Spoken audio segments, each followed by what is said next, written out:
A couple opening comments, coach, and take your questions, and there are no live streaming. Thanks. Yeah, we're looking forward to going outside today for our 5th practice, but we got some lightning stuff. We had forced us inside, but we got to go outside for about half of it, which was good. Our hopes was to have another hot day today, but it didn't play out that way. It was kind of cool outside, nice and breezy, and guys did well, pushed through it. It was easier today because of the cooler temperatures. I really feel like we've had really 3 good padded practices, which we're going to have off tomorrow due to the new rules of giving the players a day off. So I'm excited. I want to get to the scrimmage Saturday to make judgments on some of these kids because a lot of them are swimming as far as mentally, but that's to be expected. It's not like it's unexpected. There's some really good competitors out there, and there's some guys in the young group that are really competing hard. Some leaders are starting to show up. We've had some good leaders. I think the biggest concern I got is that the best players play the best, and that probably hadn't happened so far in camp. We got some guys that I consider to be really good players that aren't playing up to their potential, but we've also got a lot of players who were 2s and 3s last year that I think are playing pretty well. So we got some good competition going on out there, and I'm excited about that.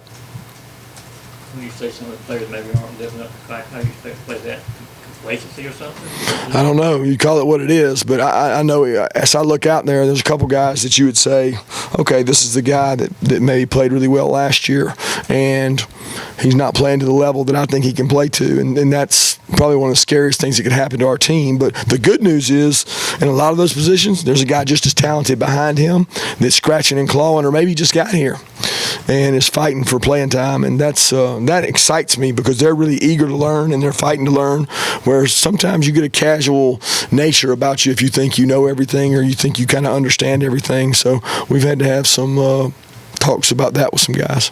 Is that on one side of the ball? No, it's been across the board pretty balanced where it's been. It hasn't been a lot, it's just a few guys.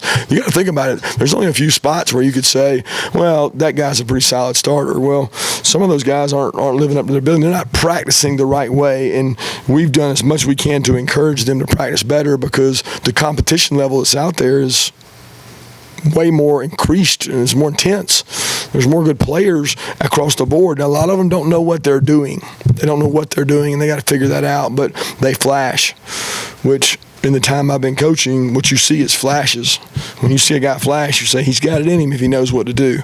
We just got to coach him up to the point where we make it simple enough that the best players can play. Are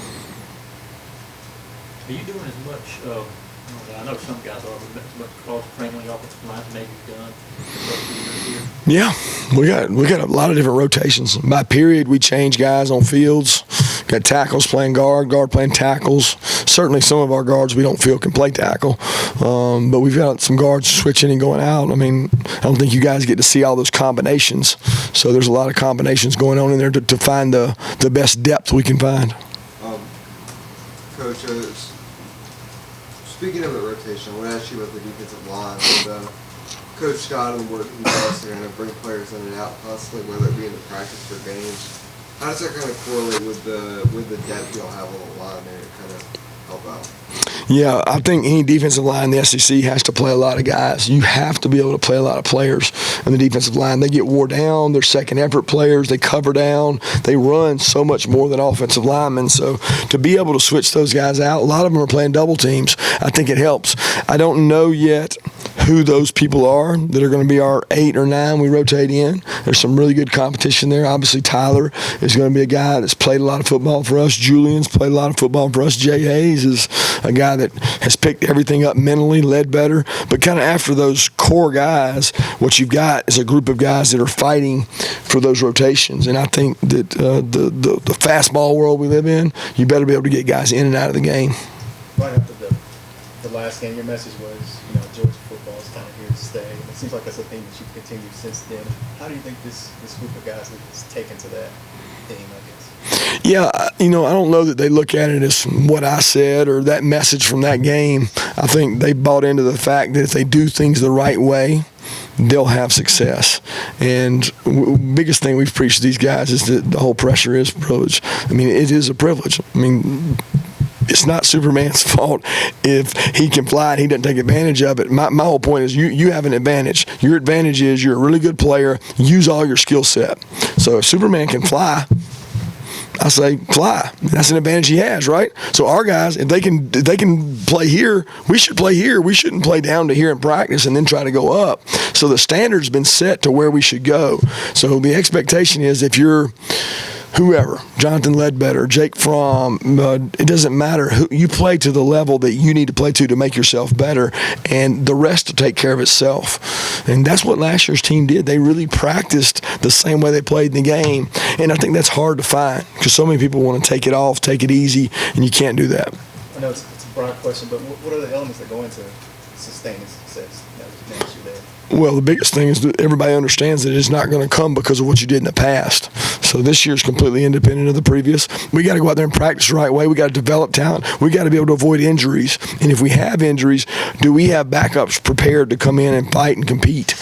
And that's what camp's about. Camp's about toughness, physical, striking people. You may have some injuries in camp, but we got to find out kind of what the makeup of this team is. And we're still really early in that process. You mentioned the pressure privilege. Just to follow up on that, I don't know. Did you see where Chase Elliott credited? Yeah. And then also, I guess I'd ask you, where did that both through your It mind? came through. Billie Jean King said it and talked about it a long time ago, and probably should have gave her credit at the SEC Media Days, but I wasn't thinking about it then. Certainly a great statement that's so true that it really is a privilege. And she told Sharapova that, and we even showed the players a tape of that, and that message is always there. So you can choose to be one of two things. You know, you can say you're the underdog, or you can say that feeling the pressure is a privilege, and it really is a privilege. And I would much rather be in that situation. And then to follow up, you played, Joe, I don't know if you're a NASCAR fan or you know much about the Elliott family or have met Bill or. No, I have not, but I obviously follow him now. I think it's pretty cool, and I know he's been to some events. He's been to some of our games. I actually have plans to reach out to him and thank him for kind of sharing our message and being a dog fan. But you know, we sent him a jersey last year and fired up to see his career. And he's had a lot of close finishes, and now for him to push it over the top, that's what we're trying to do as well. You mentioned guys swimming, but I remember this time last year, Walter Grant was a guy Yeah. who jumped off the page early on in his freshman campaign. Are there any of these freshmen who've caught on in a similar way as he did? I wouldn't say Walter caught on this early. He did well in camp, but it wasn't the fourth or fifth day. A lot of the kids are in the same boat Walter was in, where Walter naturally understood some things. He was really well coached in high school, and he kind of grasped a lot of the knowledge that we were able to try to impart on him. There's a lot of freshmen out there right now that have done some good things. I'm excited about what they're doing, but they've got to do it more consistently, just like Walter did this time last year.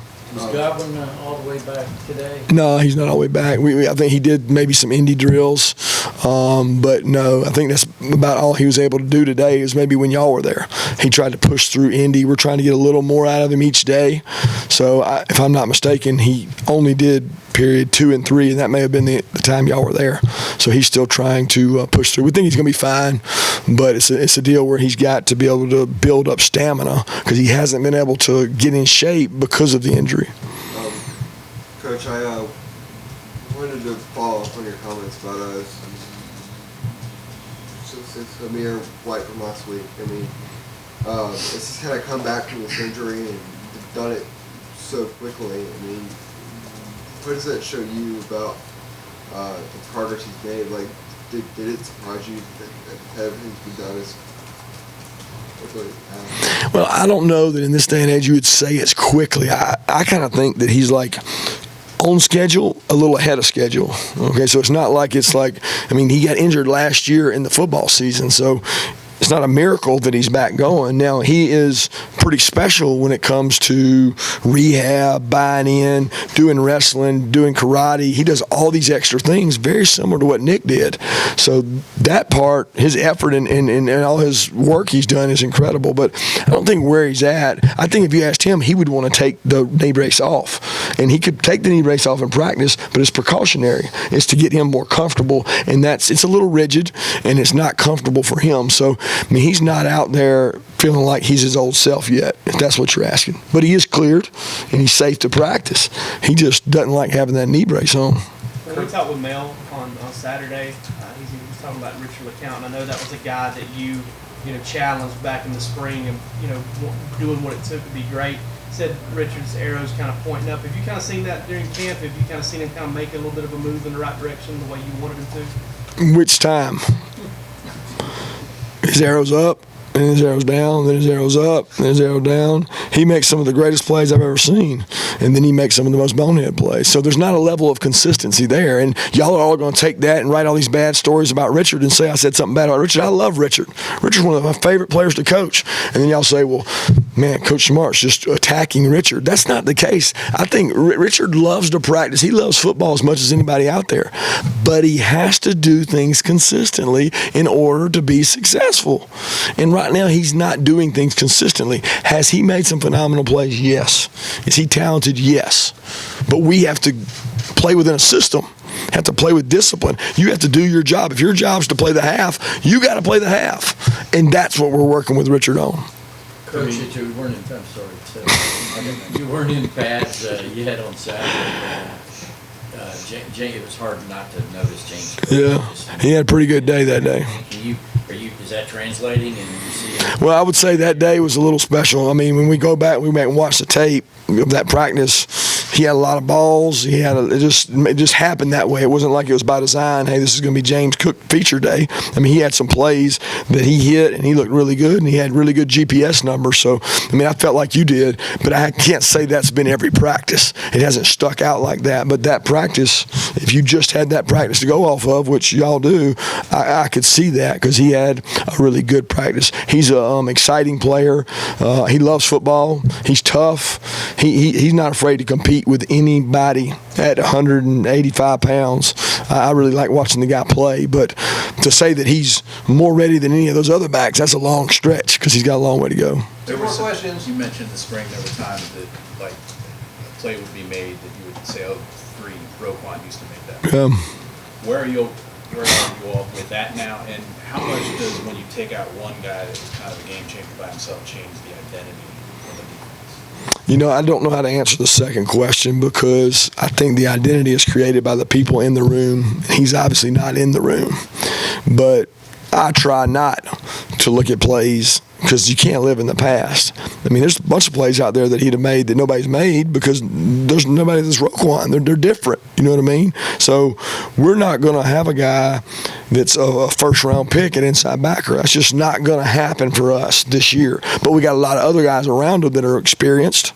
We got good outside backers. We got good safeties that are playing if they play smart. We got good front guys. So we're not really dwelling in what Roquan would have done on that play. We can't live in that world. I mean, obviously we've got to grow and try to find the right guys, especially fast guys, because that's the one thing Roquan was. He was fast. He could erase mistakes, and we're probably not as fast at that position.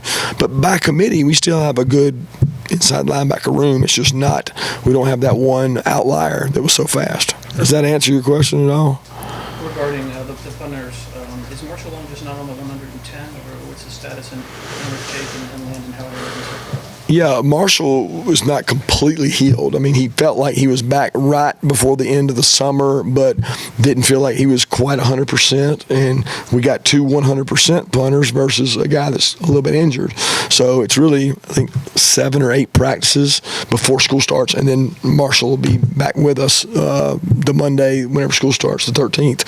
So the other two guys have been kind of neck and neck by the numbers. They're both competing. Op times are good. Hang times are good. Distance has been pretty good. I would venture to say I'd like to see a little more consistency, but it's still young. The camp is young, so we got to see how those guys grow and kind of where they go. Thanks, guys.